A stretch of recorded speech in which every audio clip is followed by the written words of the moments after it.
Okay, so the next topic we are going to discuss is privacy issues in IoT type systems. And so I guess early on in the course, when I was introducing the course material, I touched upon kind of privacy as one of the things that fall under the broad umbrella, security, confidentiality, things like that. So this is kind of a deeper dive in also some of the specific methods that have emerged when it comes to privacy. So privacy, in a very partly is sort of a colloquial sense, we often refer to concerns about privacy and all. As a result, there are many different ways, like if you ask different people, there are many different interpretations of what we mean by privacy. There are legal definitions, there are kind of societal norms, but essentially, sort of we all have some amount of discomfort when information that we don't want to be known about us gets known, and that's when we kind of think of our privacy being breached. In the legal sense, though, it refers to more about our right that we can control what is known about us and to whom and under what conditions. This definition of privacy itself, because in part it has this legal societal angle to it, so different countries and all have different notions around it. In recent years, we have all heard about how in Europe they started this new law which came into place called GDPR, which basically treats rights around about one's data differently and how one gets to control them. Technology has also been a big player in this, because the type of data that we can collect, and once it is known what we can do with it, is also kind of changing. So for example, some of the things which previously under law were deemed acceptable or not privacy invasive are now done. So for example, information from our phones or a GPS tracker attached by the police to your car, even though at some level they are not giving any information that, let's say, a cop who was tailgating you would have obtained, but it's the qualitative nature changes with the help of this technology. Then there are a whole bunch of the other questions which arise, that what is it that we are seeking to keep private? Is it our identity? Is it certain attributes about us? Some activities that we engaged in?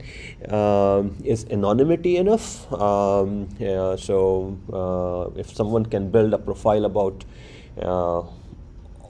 all the things that I do, except not able to link it back to my specific real-world identity, is that enough? So all these kind of questions which revolve around this question, around the issue of privacy.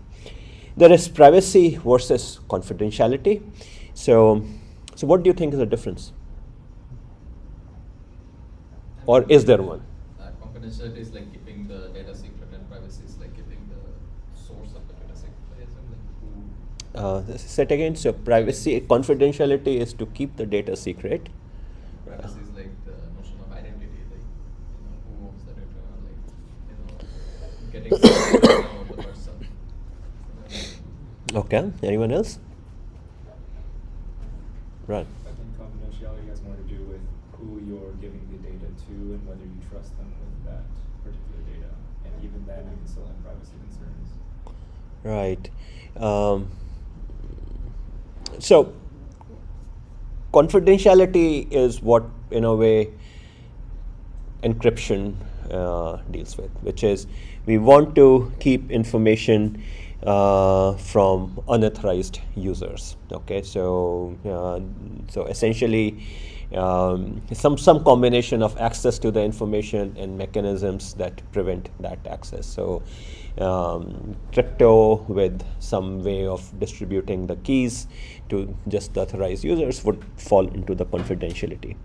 Privacy, on the other hand,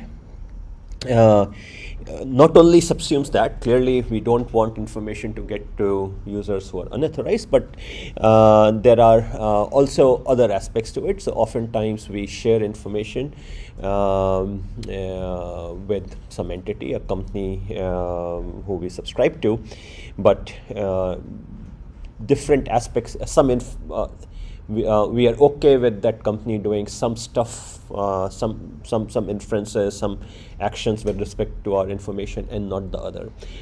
You may be taking part in a medical study, a marketing survey, census, whatnot. It's not, just by sharing, just by releasing some data, it's not, the intent is not that everything is okay from that point on. So there is a degree of control which is finer grained when it comes to privacy that we have in mind.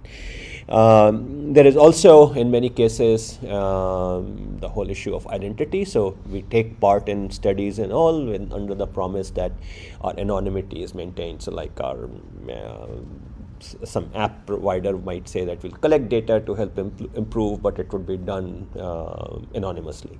So privacy clearly ends up having a lot more nuanced interpretation than confidentiality, which largely is in terms of I have some bits and I don't want those bits to be disclosed. To get to privacy, then it requires not only is our toolbox include encryption mechanisms as well as access control, but also kind of exercising some control over what inferences the recipient is able to draw from the bits that have been given to it. So somehow we would like to be able to exercise control over that as well. So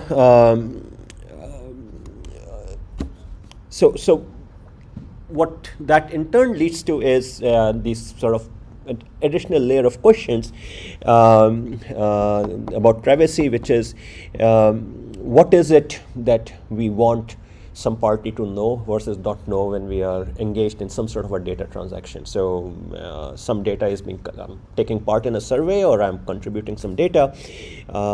If we are not clear about what is it that we are seeking to share and to what purpose. So like, for example, having my security company know occupancy of my home so that they can sound the alarm if a burglar comes in. Okay, so versus what they shouldn't know, like for example, maybe I don't want them to keep track of each and every activity that I'm engaged in, even though the same sensors that they have deployed at my home, door sensors and motion sensors and all, are capable of doing both kind of inferences. So framing that privacy question in part then is about being defining what is it that we are willing to share and what is it that we are uncomfortable sharing. There is also a question out here that with respect to what. So even when you don't share any information, the other party obviously has some prior about you.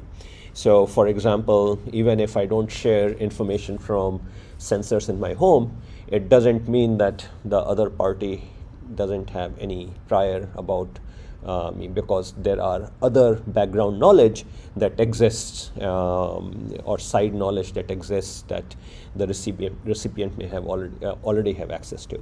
Or let's say if it's about health conditions, then knowing my age, my ethnicity and stuff like that, there is some prior about my habits and health conditions and all exist. Likewise, given knowledge such as where do I work or things like that, there is a reasonable guess which can be made about, let's say, my daily routines, roughly what time might I be commuting and things like that. So when we define privacy, it is not simply that nothing is being revealed, because we can't say that I want to hide information about, let's say, my religion. Let's say I want I want to make sure that the other party doesn't know about my religion, because there is already some inferences about my religion that could be made from side information which is already out there. So one of the big challenges in privacy is that you have to be careful framing it appropriately. And one way of saying is that whatever information I'm sharing with respect to should not increase knowledge about that private inference over and above what the recipient would have already known from the side information that it would have access to. And that becomes a pretty challenging thing, because how do we quantify what's the side information that is known about it? Does the side information so in principle, you can imagine a side information may include information from other sensors that may exist in the world, including spy cameras and things like that. And if we were to allow all of those, then essentially there is no such thing as privacy, because we have to imagine the worst case. So a reasonable model of what that background information is that's already out there is important. So a strong privacy method would be one which could make a promise that if you were to share some information, then it will not cause any further loss of privacy than what was already there based upon pre-existing site information.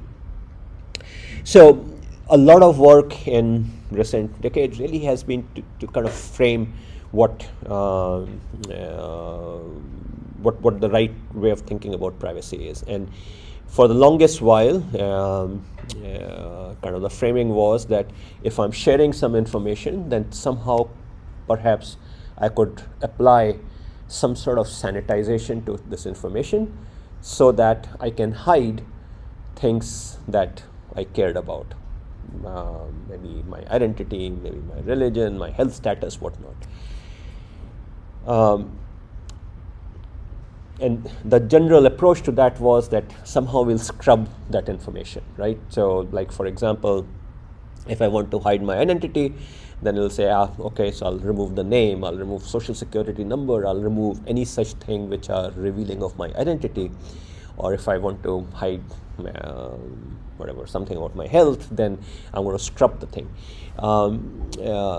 Turns out, and I'm kind of jumping in a way, jumping towards the end of the material, it turns out that achieving that kind of privacy is basically impossible. And the reason it is impossible is precisely because of side information.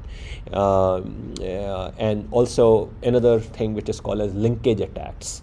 So the idea behind linkage attacks, as we'll see, is the following: that information about us is present in many different, let's say, databases or many different data repositories. And while none of them individually may have sufficient information to identify us, but when you stitch together corresponding records, so like, for example, if I have entries in, let's say, 10 different databases, and if I can take intersections of these records to link them together, then very soon you end up with a very large vector corresponding to me, and that large vector would be unique to me in a sense that even though you may not know my name directly, but by linking things together you can still de-identify me. So we'll see some examples of it, but there have been some pretty infamous attacks where, from Netflix queries and things like that, they have been able to de-identify individuals quite easily. that leads to what are the different kinds of privacy violating disclosures that one worries about. So one form is simply membership disclosure. That is, can an attacker tell whether a given member is in a data set or not? So we are going to think for now that there is some data set where you chose to participate in the data set or not. So it could be a survey, it could be an app collecting data, and you had the choice of taking part in that data collection or not. And the type of privacy promise, one could be that we'll say that, if you take part in it or not, what we are trying to protect is that the attacker cannot tell that you are in that data set. Another type of disclosure would be that the attacker cannot tell whether you possess a sensitive attribute or not. So for example, maybe I'm sharing data with some researchers on whatever stress in living in a big city or things like that, and they are collecting, let's say, data from my smartphone, and I want them to be able to figure out how stress correlates with time of day or things like that, but maybe I don't want them to know that I eat too much fast food, let's say. So there are some bad habits, let's say, or embarrassing habits that I may want to hide from them. And then finally, identity. So now we are in a one-to-one situation. We are sharing data, but I want to hide the identity as in my real-world identity. There are other variants of this. So a couple of days ago, I was talking with someone.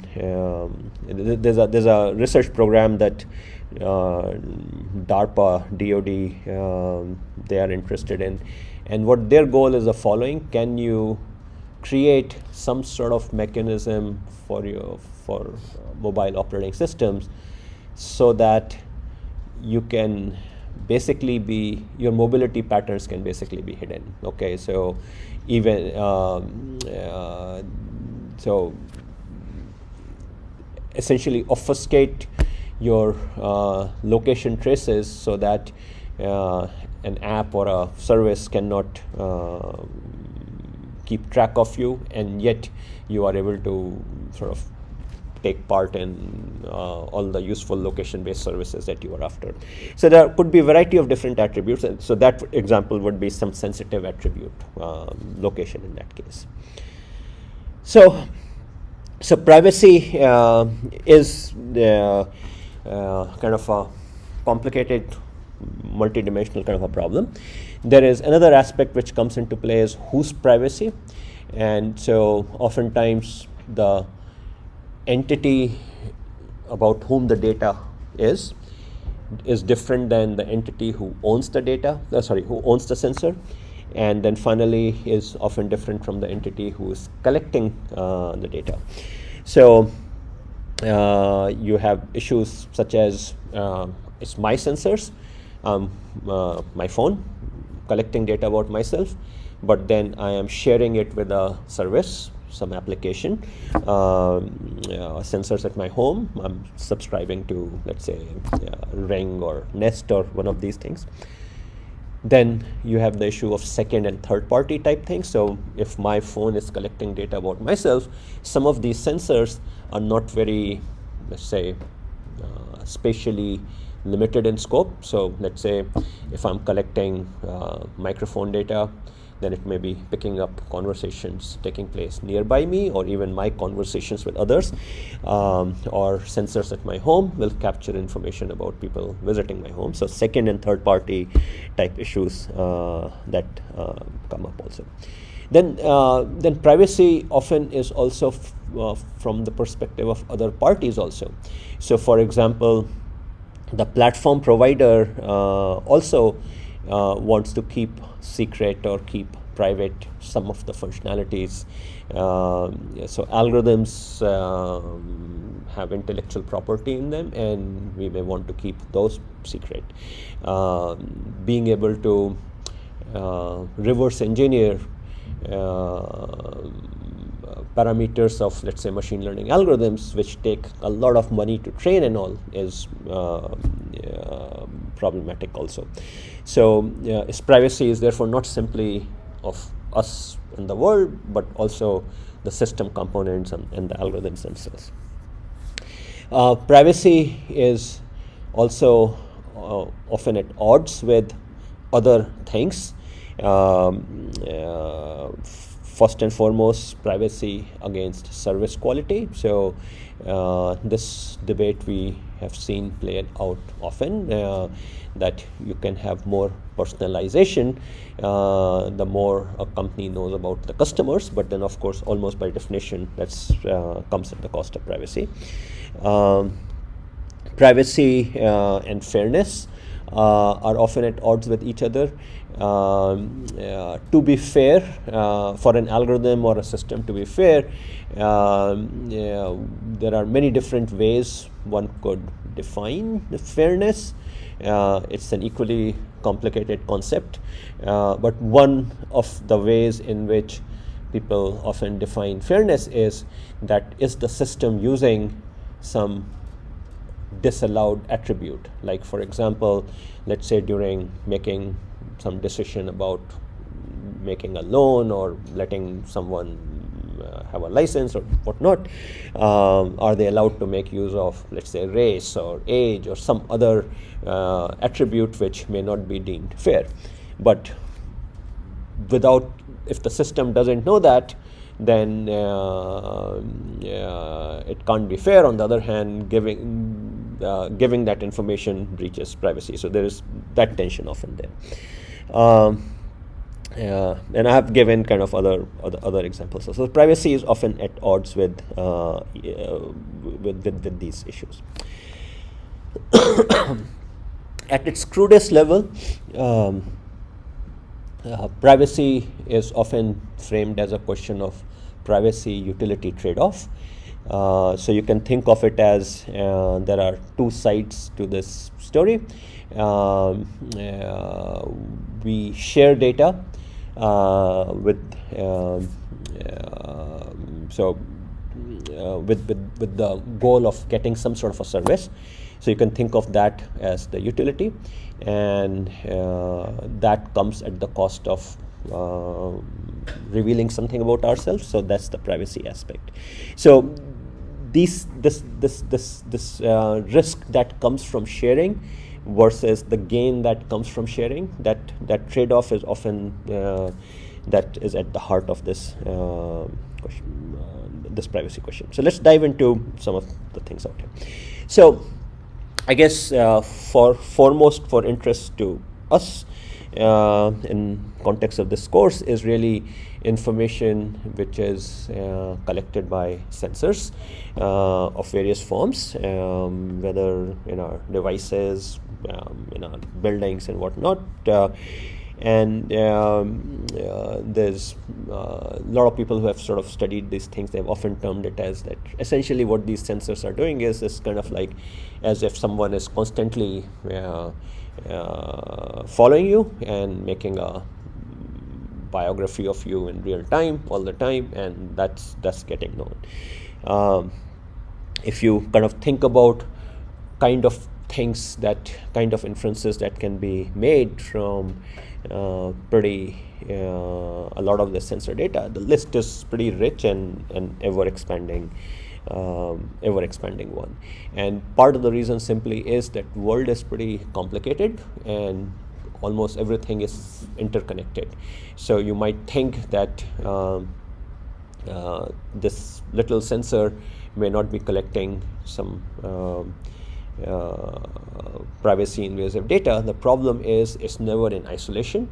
So you may be, when you share that information, it's not as if the recipient is making an inference just using that information. As I said, there is side knowledge, and also you may be sharing information over long periods of time.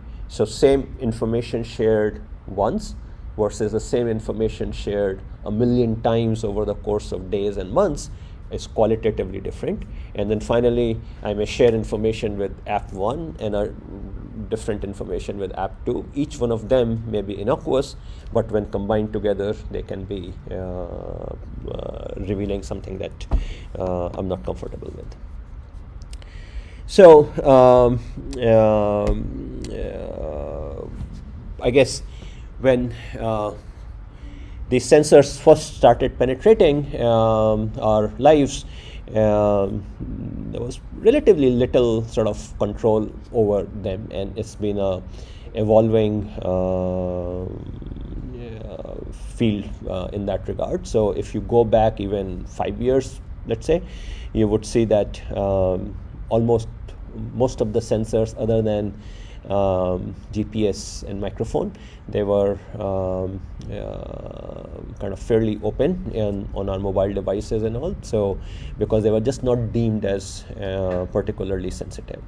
But ever since sort of inferences that could be made from it were highlighted, they've gradually been tightened up. So for example, just yesterday, Google released Android 11 preview, developer preview, and one of the things that they have now introduced is that the permissions are temporary permissions in the apps, much like they are in iOS, where an app gets the permission, but it's not that it has the permission for good. It has to reseek it. Whereas you go back, Android used to be super permissive when it came to these privacy considerations. Early in the course,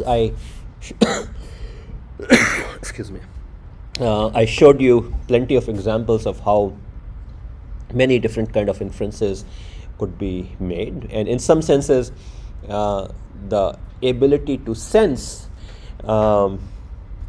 and privacy there are at odds with each other. As in sensing researchers, they constantly try to find more and more creative ways of sensing phenomenon opportunistically from data which is already there. So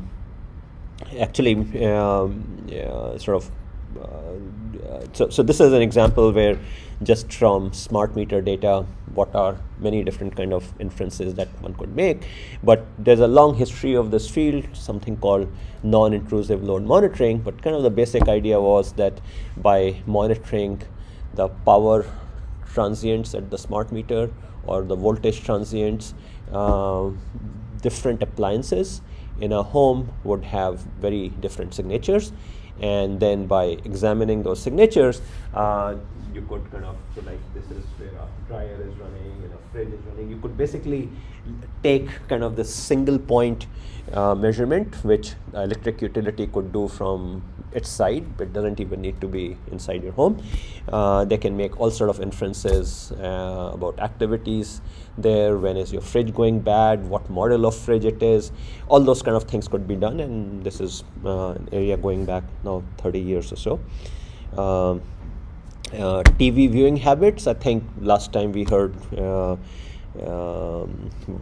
one of the project presentations about how the screen content gets captured in the sound. So there are all these kind of side channel leakages that happen in terms of information, which makes privacy considerably hard.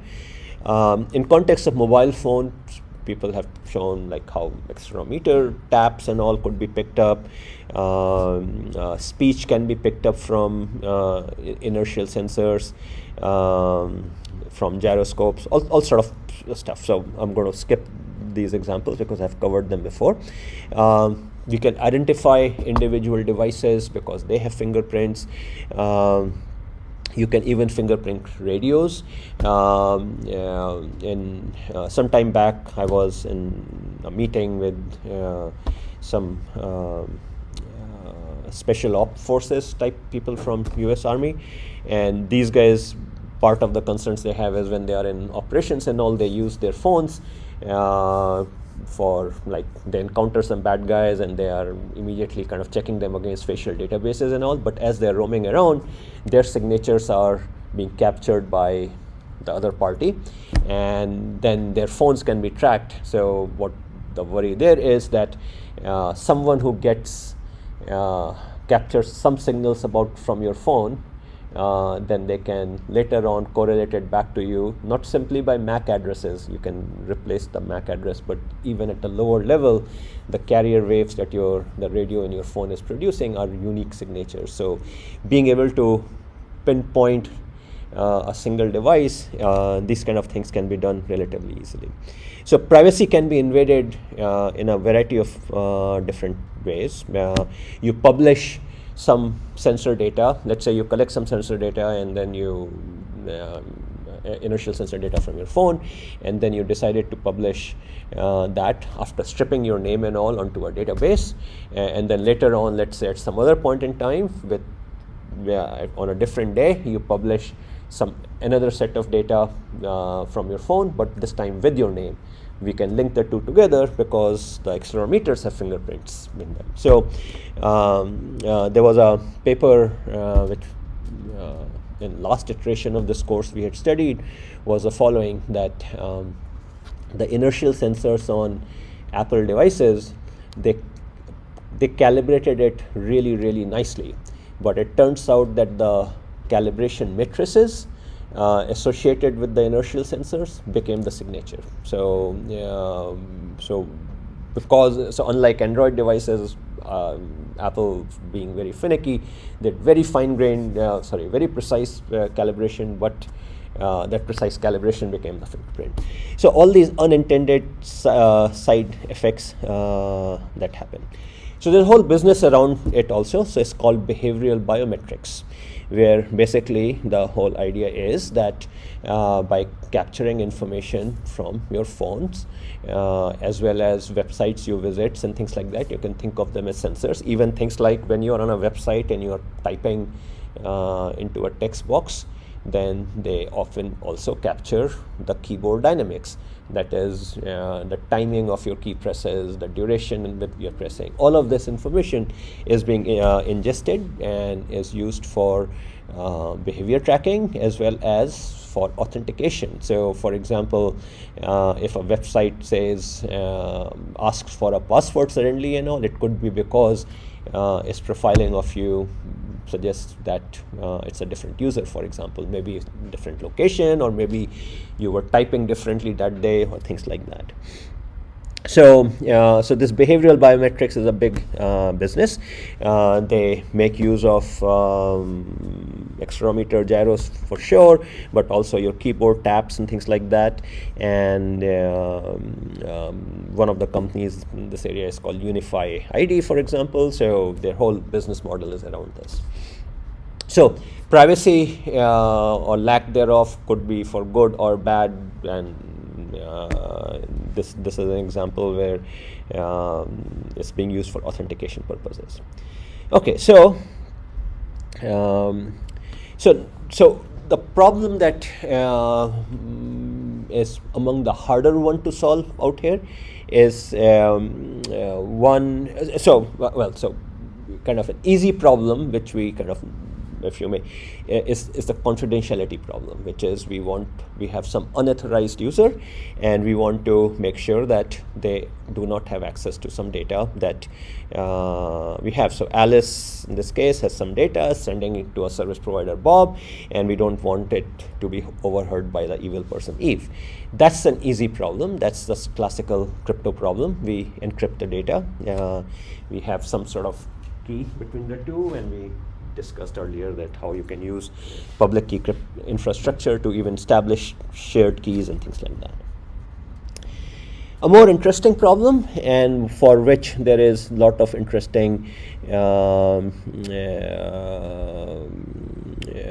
there's good theoretical framework now, and which we are going to discuss, is when we are trying to get anonymity, or essentially we want to hide behind the group. So the idea being that I am one of many, we are one of many users, we are part of a population, and the recipient is only interested in knowing some sort of an aggregate over this population.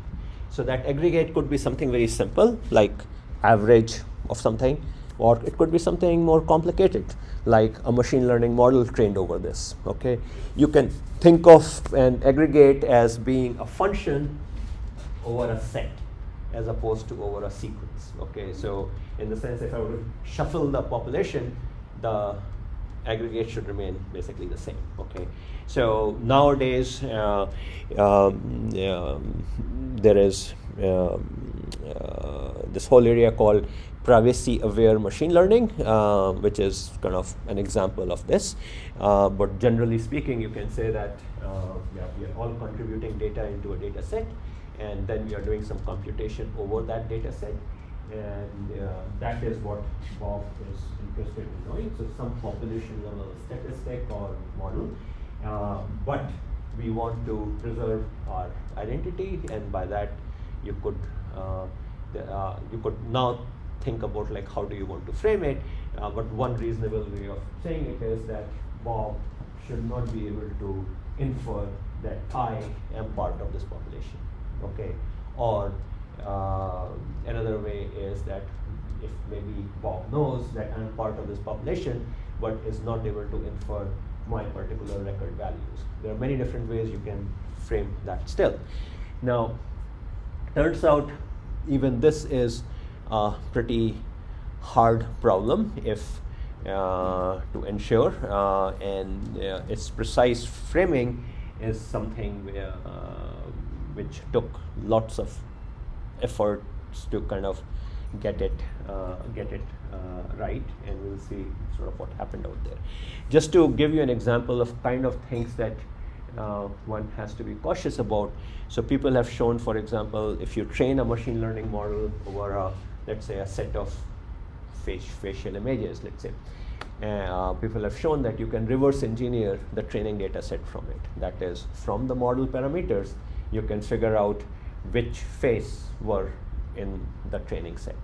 Okay, so being able to invert the statistic, that is from the answer to my population level query or population level function, if I can make some inferences about the individual members, then my privacy, then there is a problem. So, but anyway, so that's the second version of the problem. A third version of the problem, which is really hard and I guess at some level not possible, is privacy of behavior. And by that what I mean is that now we are in a situation that I have one individual sharing data with another individual. So I sharing data with service, and what we want to do is we want to share data with the service for purposes of getting some service, naturally, so the utility. And you can think of that as there is some functions that I want this service Bob to be able to compute. Like for example, if it is the utility, electric utility, they should be able to figure out how much power I consumed.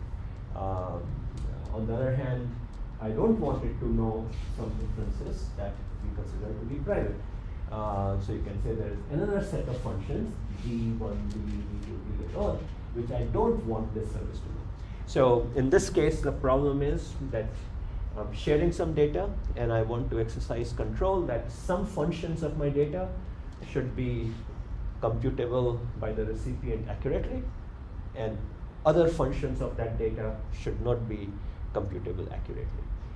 This triplet I have written out here is basically denoting the fact that my data may consist of some things which are obviously private, like my name and zip code, SSN, and things like that.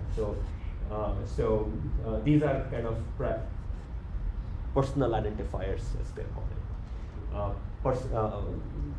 Then there are quasi-identifiers of identity. Okay, things which correlate very tightly with identity. But then there is this other data. And normally we think of sensor data fall into this category, like accelerometer and things like that. So what we are concerned out here is really this kind of data, because P and Q private, like my name and all, or even quasi private data, you can strip away. The issue is, what about the sensor data? And the challenge which comes out here is the following, that lot of sensor data, which on first blush may seem they will not correlate with my identity or behaviors very easily, it turns out they can. So let's take location. In the early part of the course, I discussed this issue, but location clearly can be relatively easily inverted back into your identity. So for example, even if you were to add, let's say, a kilometer Gaussian, a kilometer noise, kilometer uniform noise about your location, and then share, if you were to share it over many, many days or months, then that noise can be cancelled out. Likewise, if you take things like accelerometer data and all, again, by combining it with other side information about you, there is again a lot of reverse inferencing that can be done. So the challenge is that, unlike, let's say, income,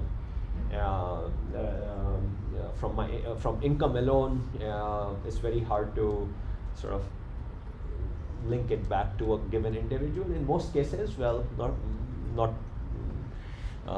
even there, it can be a little bit tricky. Like, for example, if it's an outlying income, let's say if we were to tell you someone at UCLA makes, I don't know, $2 million a year, it's probably some doctors and our coaches, and that would be it. On the other hand, if the data said someone makes 100,000, there's probably hundreds of people with that salary band on campus. So, so even this information, even non-sensory data, if it is outlying enough, it can be revealing of identity. But with sensory information, particularly with long traces, it becomes very easy to link it back.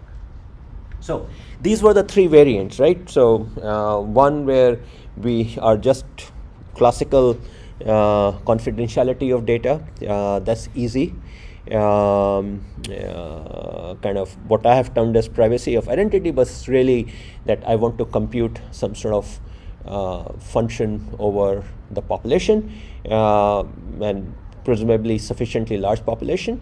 There are good methods to achieve that. And finally, where we are in this one-to-one scenario, where my identity is known, perhaps because I'm paying for the service or whatnot, and I want to selectively share some functions about the data and not other. That's super hard to the extent that really you can't really make any promises about it, except in most trivial cases. Faced with something like this, where I have some data, some corpus of sensor data, I want the recipient to know some things about me and not other things about me. What would your intuitive strategy be to achieve? Could you think of at least a way of achieving something like this?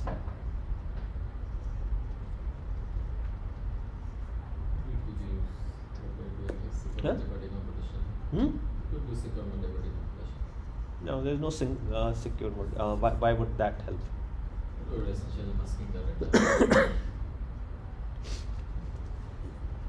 So, why would you go through the bother of doing secure multi-party computation? You would do something much simpler out there. I can simply compute these functions. So, Alice can compute the f of these and then just hand them over. Okay, so in this case, I'm basically saying, instead of sharing the data, let me give you whatever you wanted to know. So you wanted to know how many steps I took today? Here it is, I computed that. You want to know the occupancy? Here is the occupancy. So I'm basically just going to compute that and give that to you. So I don't need. I think it's similar, like we're extracting the features, but hang on a sec. Why would I go through all that bother of doing it when at the end of the day I'm saying you are it's okay for you to know this. The problem is it doesn't say anything about what you are not allowed to know. Okay, so no, it's not about secure multi-party computation. It's really that an intuitive way to exercise some control would be to say, don't share the data at all, just share the answers, whatever you want, right? But the problem is that these things are not independent. So, so this is a reasonable way to go around saying that, okay, I'm going to only share precisely what you need to know and no more. But that doesn't necessarily mean that you are not, that the recipient is not learning about sensitive inferences, because the two may be correlated. I'll show you how sort of that will translate to, but settings of these kind of problems are quite abundant. You might be taking part in a research study of some form where they want to know your stress events, but you don't want them to know whenever you are engaged in, let's say, smoking or taking drugs or things like that. It might be a utility company and they want to bill you, or they want to get some other data to help them run the electrical grid better, but you don't want them to know that you're growing marijuana at your home, for example, or things like that.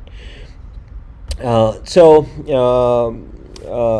that's now what makes this thing harder is because we are in this one-to-one scenario. So in the case when we were part of a population, and then our goal was to have some sort of an aggregate being computed, that's kind of an easier problem, but even that has to be done pretty carefully. But there is like I said earlier, there are many different techniques that have emerged. I've listed a few out there. There is one called k-anonymity, and that became super popular early on. And kind of the idea behind k-anonymity, as the name suggests, is the following: that I'm going to make sure that there are at least k-1 others like you in the data set. So if I am sharing data as part of some application, then as part of the data collection procedure, we are going to make sure that in the data set there are k of any given type. So so if it is let's say I had given the example of salary, for example, right? I mean, so if it was that we were creating a database by income of UCLA employees, and we wanted to make sure that we were 100 anonymous, then we'll make sure that there are 100 users with a given salary in the database. So how could we make sure of that? How would we make sure that for this private attribute we have at least 100 of them, or k of them? So if you take as an example location, so let's say we are collecting location information from a whole bunch of users, and you want to make sure that if someone attempts to reverse engineer the location to identity using, let's say, home addresses, they should not be able to narrow you down better than 1 in 100. So the idea is you perturb the location in that case. So you basically, or in case of our salary example, we, instead of picking a single salary number, we are going to take a salary range. So we are basically going to replace the salary number by a range of salaries such that in any given range there are at least 100 of them. So k-anonymity, and then there were close cousins of it called L-diversity and T-closeness and a whole bunch of them. But around 10 years ago or so, kind of one of the most interesting development in this field, something called differential privacy emerged, which provided a very sound, theoretically sound way of dealing with this problem, to the extent that now it has it's being used quite extensively. Apple makes a lot of noise about how their data collection is all differentially private.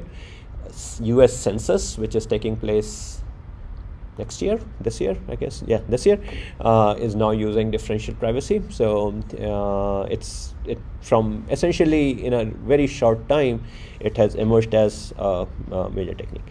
But the setting that we were discussing as a third one is more like this, right? A single individual, a single service.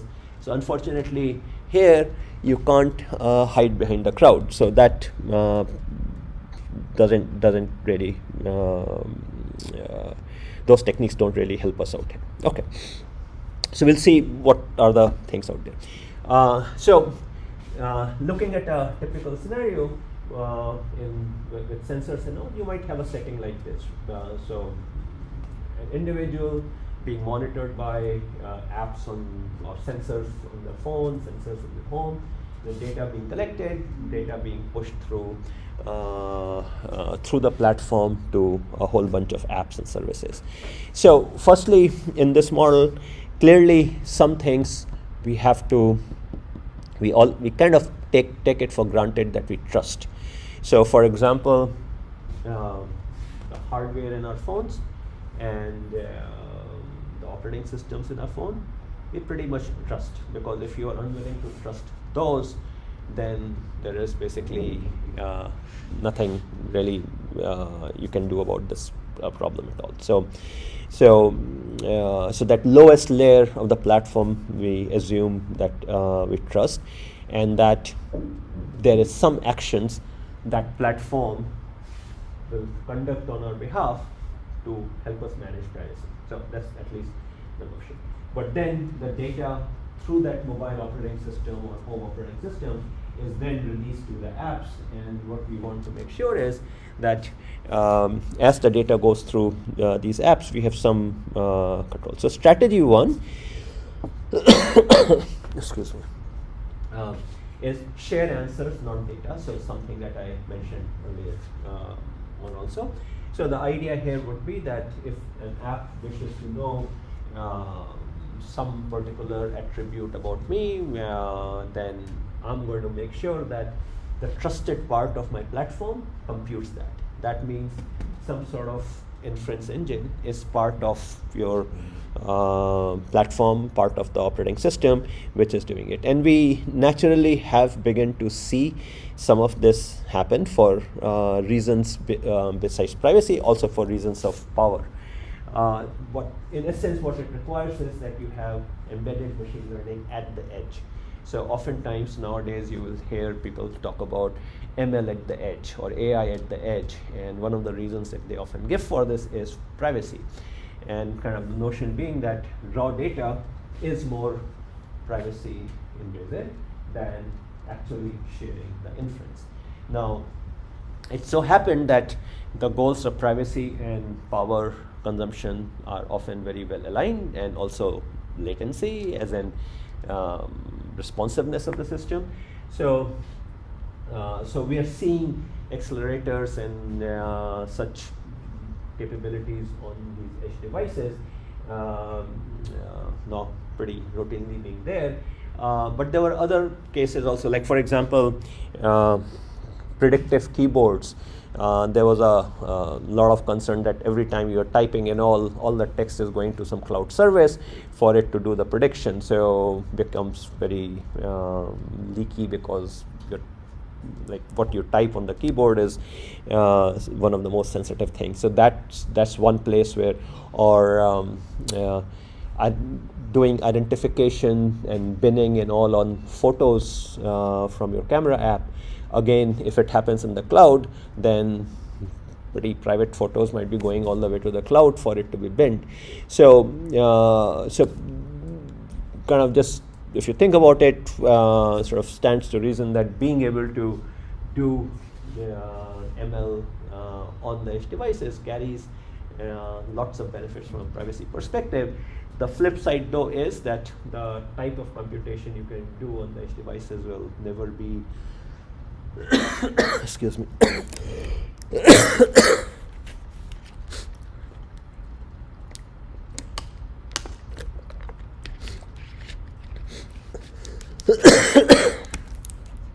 Will never be as sophisticated as cloud itself. So another approach, which is now pretty also viable, is that you somehow extend the trust boundary to the cloud. That is, instead of, we still do the AI ML on the cloud, but we do it in a manner where it's as if we were running it locally on the edge device, same type of trust. How do you think we can do that? So can you think of some way I can send the data to the cloud, have it be processed there, but I have same level of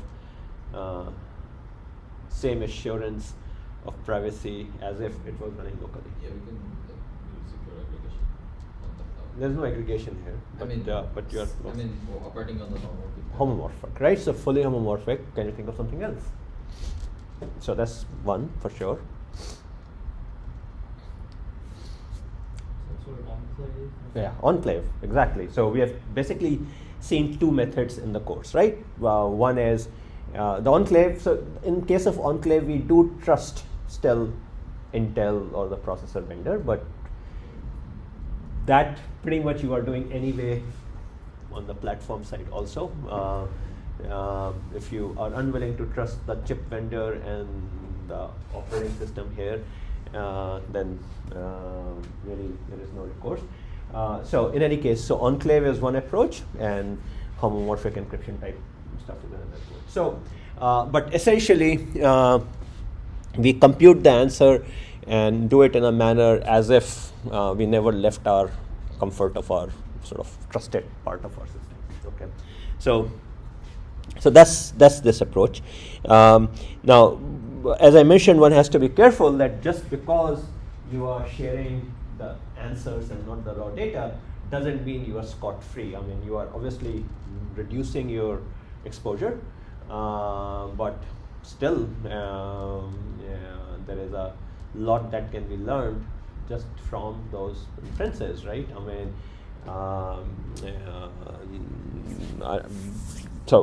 just something to be careful about.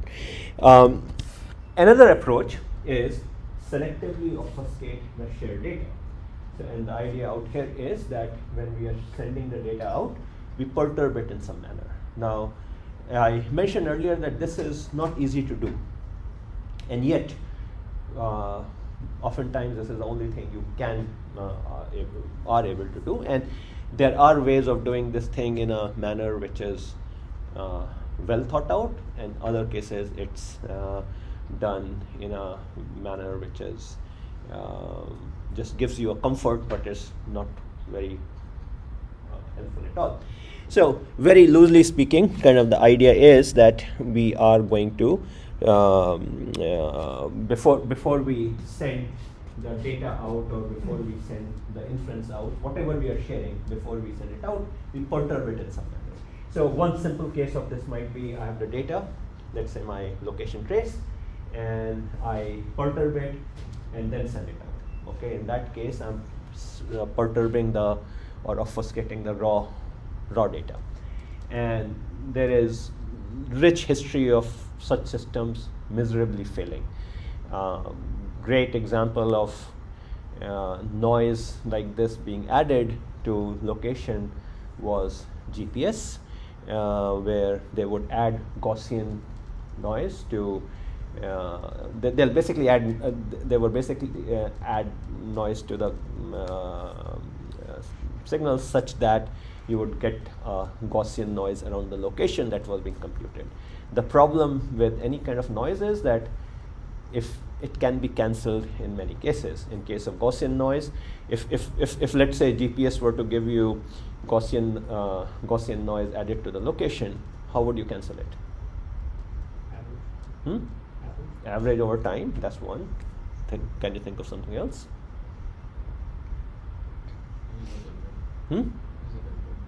User? That's the same thing he's saying. Right. Yeah. So the other thing actually that people began to do was the following, that when they would add Gaussian noise, it would be spatially correlated. That is, all GPS receivers in a given local area will basically see the same noise perturbation. It's not, remember, the satellites don't know about your receiver or your receiver, right? So they would basically add noise in a given geographical area. So what people began to do was they would position a GPS receiver in a given neighborhood with known location, which they would independently measure using some surveying means or even by averaging. And then they would broadcast it over the internet or over cellular radio or by whatever means. And then you have your own receiver and it's receiving the signal, and then you will get the correction vector from this thing which was being locally broadcast. So it's called differential GPS basically. And then you cancel it out, and in fact, interestingly, with that you could get super accurate location. Okay, so in any event, that doesn't work. I already gave you the example of that adding traces, noise to your location trace can be undone using very modest amount of readily available information. So let's say if I were to take my GPS traces, add 100 meter or whatever, let's say 500 meter noise to the trace, and then start publishing it.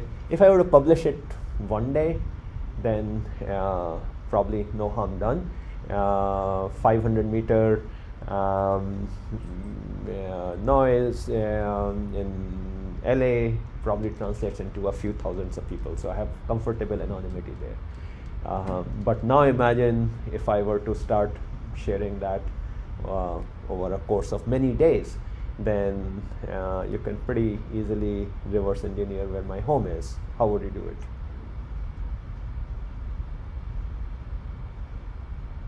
Any thoughts? So my claim is that I'm sharing my location trace with 500 meter Gaussian noise added, and that so what would happen a given day, right? I mean, at the end of the day, you will see my location something within, let's say, a 500 meter circle within which my home lies, right? Okay. I do it a second day, you'll probably see some other point in that area. I do it a third day, you'll see another point in that area. After a while, you can just take the convergence point of them, and that would be where my home is, right? And then you can go to white pages or any number of websites and kind of figure out, right? So undoing the noise and then taking it all the way to figuring out identity and all is kind of relatively straightforward there. So obfuscation is very hard to get right, and the reason it's very hard to get right is these two things. That noise can be cancelled, and that there is plenty of side information which exists. So, but nevertheless, people keep trying it. There are approaches which try to anonymize, as in kind of filter out things which you feel are the ones which are problematic. Sometimes even the act of hiding becomes a problem. So let's say I'm sharing accelerometer data from my watch, and I don't want people to know that I smoke. So, and a lot of studies have shown that when you smoke, there is a particular signature which is captured, and so people sort of infer this thing. So let's say I want to sanitize this accelerometer data to prevent the other party from knowing that I was smoking. So one option might be, we'll say, okay, whenever I'm smoking, I'm going to not share. You think that's a good strategy? The absence of data. Right. I mean, absence of data gives away, right? Yeah. So that doesn't work very well. So just censoring doesn't work. So it's easy to say that anonymization, but I mean, one has to think about what do we mean. Adding random noise, so essentially simple forms of random noise just never really work. Also can be hard to going back to my location trace, if you add if you add noise that is too little, okay, then it can be undone with the help of a map. So let's again take what's the typical size of a city block, even in dense cities. It's probably, let's say, 100 meters or so, maybe 50 meters or so. If the amount of noise you add is less than the inter-road separation, then all I have to do is to take your trace and fit it to the closest street on the map and undo the noise also. So random noise can be undone. Selective suppression, as I shown, can be tricky also. Selectively falsify, that's another strategy, perhaps a smarter strategy. And the idea out here is that I'm going to take those regions which are problematic, like the one where I was smoking, and then I'm going to replace it by something which shows me doing something else. Okay. One way you can do it is to take a trace from a different part and then put it there, or synthesize a trace, or use generative adversarial networks to create kind of a fake trace. There are a variety of ways you could go around doing it. The problem is that you still have to make sure that there is some plausibility to that trace. So let's say this is where framing the problem becomes important. So I want to hide the fact that I smoke. That's one version of the problem. But the other version of the problem is I want to hide when I smoked. Maybe I don't want UCLA to know that I'm smoking in my office, for example, or that I'm smoking on campus, because it's not allowed. These two are different versions of the problem, because in one case it could be I have to figure out, does the adversary know that I smoke or not, versus so let's say, I don't know, let's say I come from a population group where smoking is very common. So if I entirely hide the fact that I'm smoking, then that is a giveaway that I'm lying. Okay, the data trace cannot be plausible. So there is an additional constraint that when we are doing all this stuff, we also have to make sure that after you have done the perturbation, the data set is believable, because if it is something that violates prior expectation about the data, then that falsification would be easily detected. So tricky set of questions out there, but one could sort of go around formalizing this problem kind of more mathematically, as I had done earlier, which is I want to somehow manipulate this data such that there is a set of functions which can be computed reliably, and there is a set of functions which guaranteed cannot be computed reliably. And that's a very hard problem to solve directly. So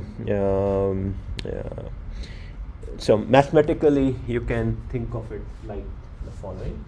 I have some data D. I'm going to subject it to some policy which manipulates this data to generate an actual message M. That message M is what I am going to share with the app or the receiver. There is some whitelisted function f which I want to compute reliably, so that I want to make sure that if this x was computed on this data D, then versus if I were to compute it using M, it would give me the same quality result. That is, before perturbation, if I were to compute the desired function using the original raw data, versus if I were to compute it using the actual message that I'm sending, I should be able to compute this x with equal fidelity or with no loss. So another way of thinking about this is that in information theory terms is that the entropy in X given M is 0. Okay, that is, there is no, if I know M, then I know everything about X that I know to D. Okay, so, or whatever is there about X in D is also present in M. Okay. But at the same time, I have a second constraint that I have some bad private inferences, Y, which I want to make sure M does not repeat. And that's another way of saying is that the mutual information between M, the actual bits that I'm sharing, and Y, the private inference, is 0. Okay, that is, I want to, so M is not revealing anything about Y, but M has everything that is there about X that was there in D. Okay. So this is kind of the setting that we have, that we want to somehow come up with this transformed version of D, which we call as M, such that M has everything about X but nothing about Y. Now, there are a couple of challenges that arise out here. So first challenge is that could I even solve this problem? Okay, but before that, there is another challenge, which is could we even, what does it mean for us to have these X and Y's? Okay, so let's think about it from the following perspective. So I kind of rather glibly kind of gave this model that I have a whitelist and a blacklist. I have a set of whitelisted functions which I want to share, and a share of blacklisted functions I don't want to share. So let's think about it. So firstly, does it make sense for us to only have a whitelist function and no blacklist function? So I'm sharing some data,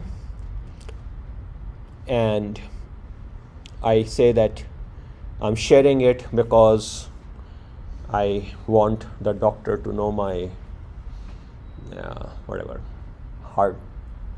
some heart condition, but I don't specify any blacklist. I only specify the whitelist. Okay, then what would a reasonable policy be for something like that? So there is only F given, but no G given.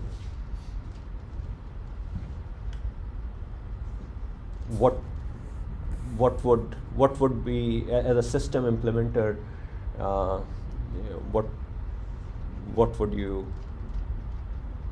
do? You would make everything outside of that blacklisted. Okay, so that's one approach. So another way of saying is that I will share F, I'll compute F, share it, and do nothing else. The other one is you can equally well take the stance that you didn't tell me any blacklist, and therefore everything is fair game, so I will not bother with any obfuscation at all. I'll just share D. Right? Both are, so it depends upon whether you are maximizing utility or whether you are maximizing privacy. Okay. If flip side, if I only give a blacklist and don't give you, I give you a blacklisted set of functions, but no whitelist, what would you do? Do everything, that's not Well, so if there is no whitelist, then you could, so one stance to take is you are not interested in doing anything, so I'll not share anything, right? And the other one is that, and that's a very hard one to achieve, I want to maximize future utility, right?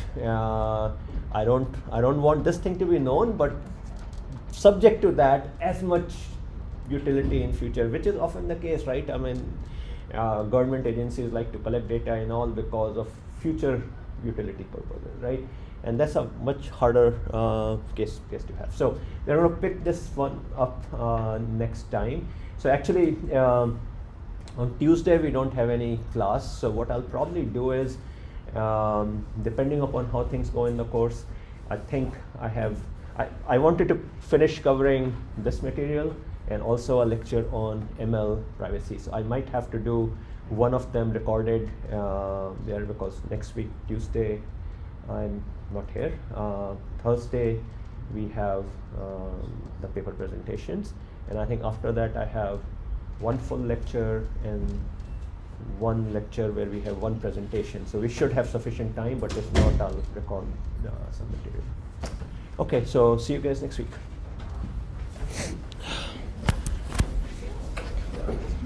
Yeah. What are the timings of your office hours tomorrow? The usual 12 to 1. 12 to 1. Mm-hmm. Yeah. Okay, sir. Thank you. Sure. Yeah. If you want to meet some other time, just let me know. Email you. Yeah, email me. I'll be there in the afternoon also. Okay. But I do have some other student